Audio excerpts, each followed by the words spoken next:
Well, the Georgia Board of Regents has approved several tuition increases at state colleges and universities, some as high as 9%. News Channel 9's Hannah Lawrence has the details on what experts say is a trend that stretches much further than Georgia. Hannah. Kim, Calvin, administrators tell me that a college education doesn't necessarily cost more these days. They say instead we're seeing a shift in who's paying for it. Dalton State administrators say state budget cuts are to blame for continual increases in college tuition. We're still not back to where we were a few years ago on our budget cuts, so we're still trying to regain some of the funding that we had from the past years.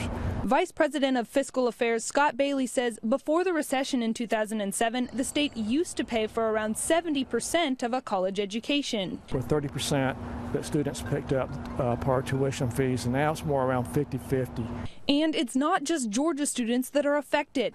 Research done by the College Board shows that tuition increases at four-year public schools in the U.S. have averaged a yearly increase of 3.2% for the last 5 years. According to projections data from capex.com, over the last 4 years in Tennessee, Chattanooga State saw a 3.5% tuition hike, and Cleveland State saw a 5.4% increase. It's my first year and I owe $5,000.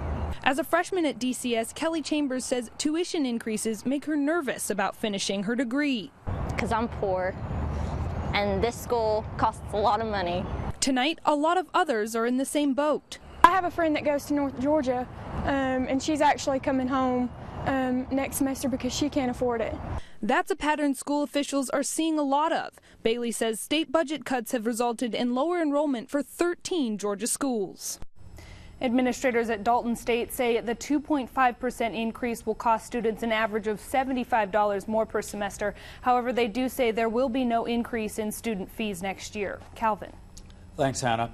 And you can find a full list of Georgia tuition increases at our website, newschannel9.com.